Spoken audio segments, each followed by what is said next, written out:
Today I want to compare the Volkswagen Travel Assist in ID cars to the Tesla Autopilot and cruise control, so all in combination. Because Tesla has this amazing image that the Autopilot is amazing and does so many things and is just awesome. I have driven my ID7 with Travel Assist for the last 6 months, and before that I drove every other ID car there is, 3, 4, 5, bus and another 7, all with Travel Assist, and I tested it. I know a bit about Travel Assist, how it works, what it can do, and I've driven this car only for a week. Before I drove a Model Y for a few days and another old Model 3 for a day. So I'm not perfect with the knowledge of the Autopilot, but I have noticed many things that I want to talk about. Number one is that the Model 3 Autopilot is very, very sophisticated. Yes, it can see so many things. The cars in front of you. Is it a truck? Is it a bike? Is it a motorbike? Is the car or the truck braking? Is the indicator of the car on? Also many things. Your lanes, different lines. It can see trash cans and I don't know what. And in the States, for example, you already have full self-driving beta where the car drives from A to B without you doing anything.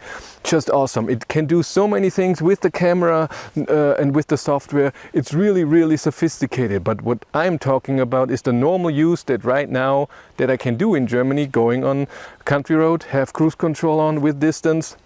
So adaptive cruise control, and then go on the highway or even on a country road and turn the Autopilot on that it steers itself, so it's more safe and it helps you have a nicer drive where it's less exhausting. That's what it's all about.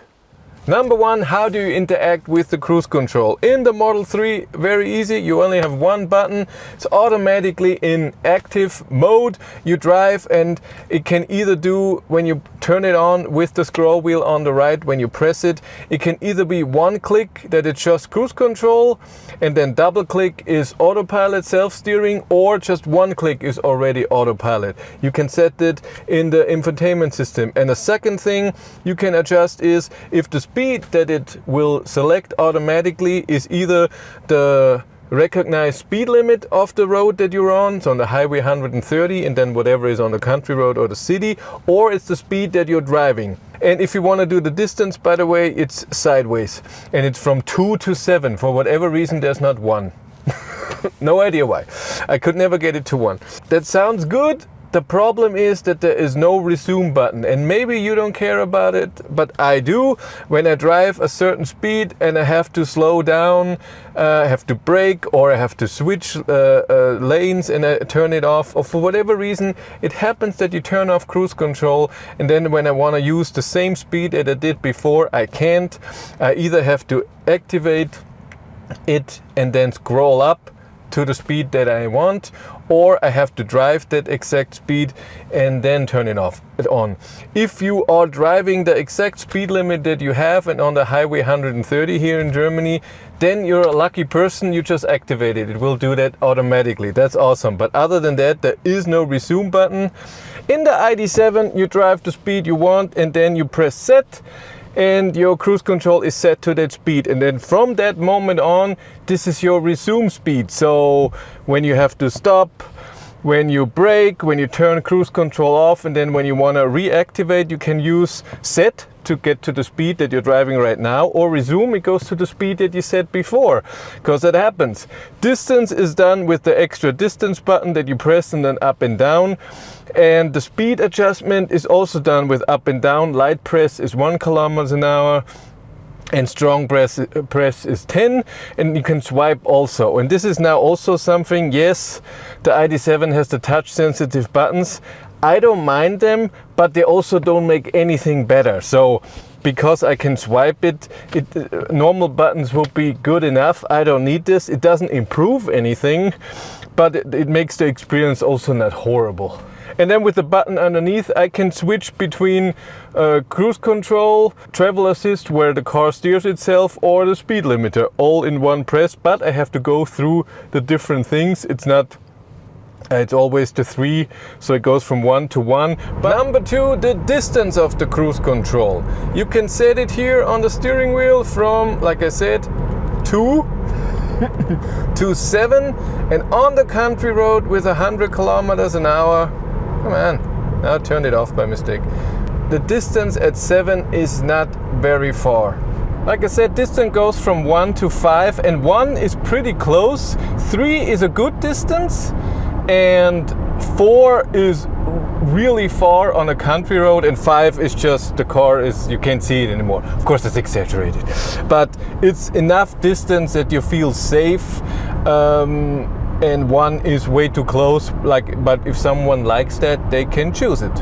Number 3 is the ghost braking in the Model 3.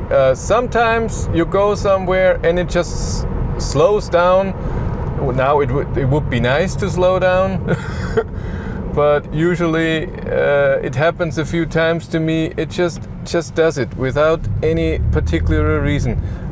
There was nothing on the road, there was nothing happening, and I heard this from many other people that drive Teslas, that this just happens.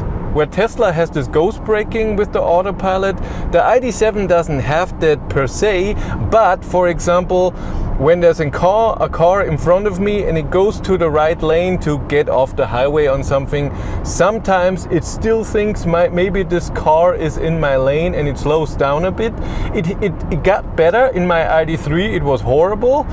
Now it's way better, but it still sometimes happens. So it's not, but at least it makes sense. There is a car, and then I have to press the accelerator button that it doesn't slow down and everything is fine. Number 4, can I adjust how the car reacts to speed changes? So there's a speed limit change, you change it, there's a car in front of you, the car in front of you goes away, and no, you can't. In the Model 3, it does it how Tesla thinks you wanna accelerate or slow down when it has to. It's just how it is. The behavior of the cruise control, it can be adjusted, and this is awesome. When I go in drive mode, individual, I have ACC, adaptive cruise control, and I can put it into eco, comfort and sport.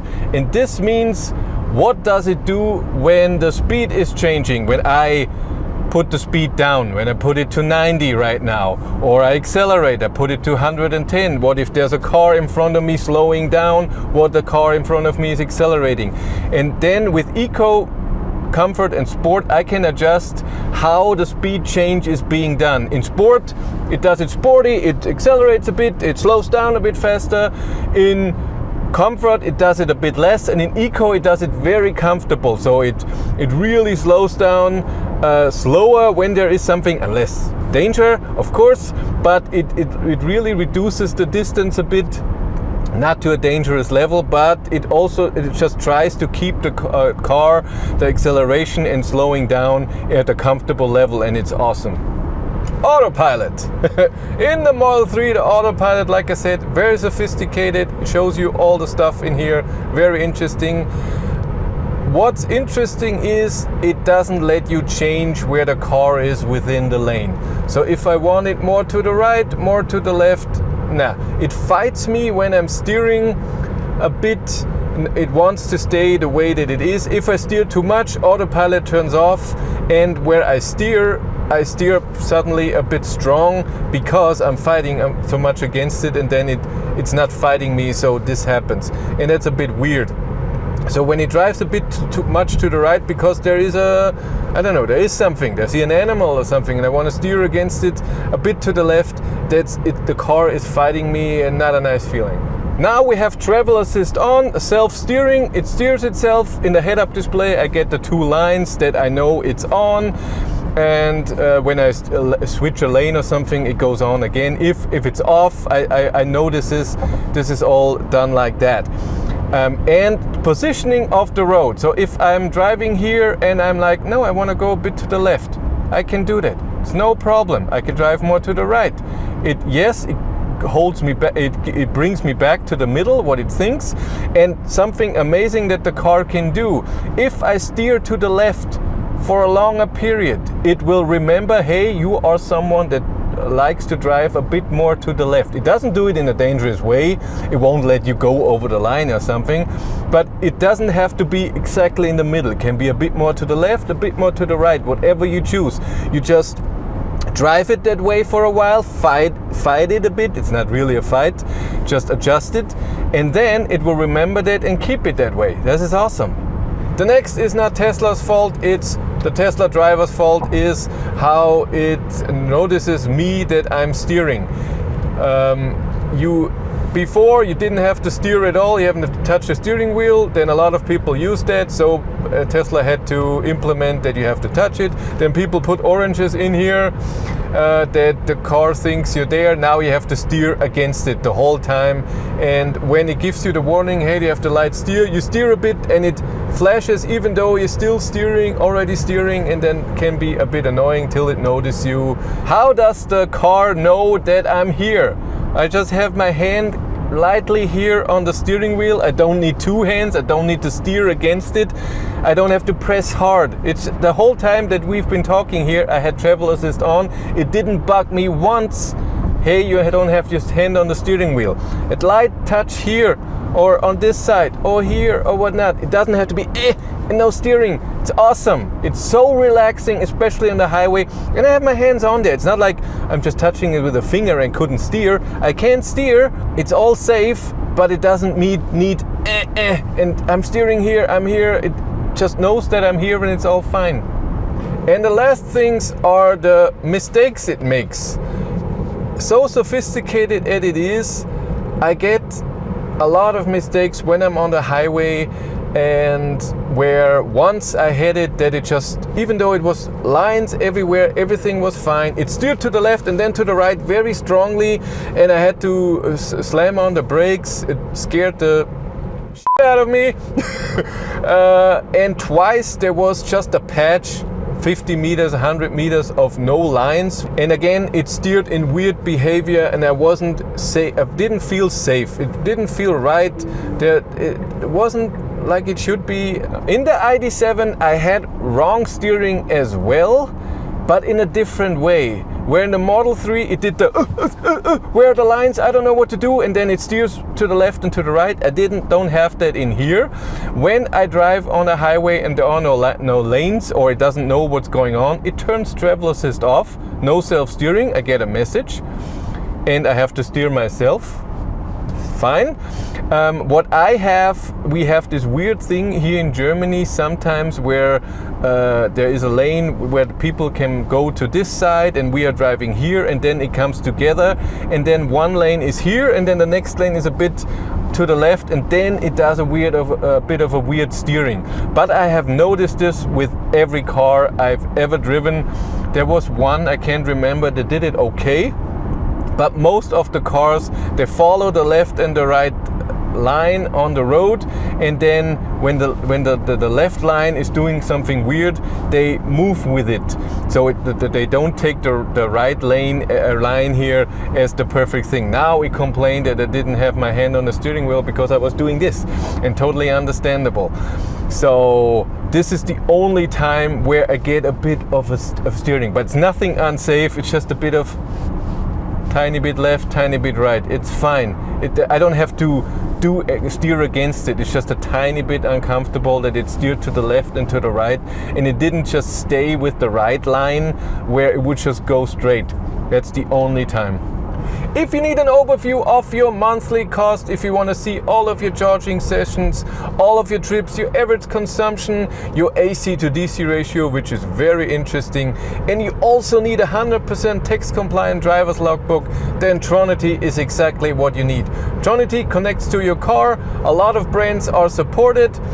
Just use it with an app or in the browser, everything's fine. My viewers get 25% off if they use the link in the description below.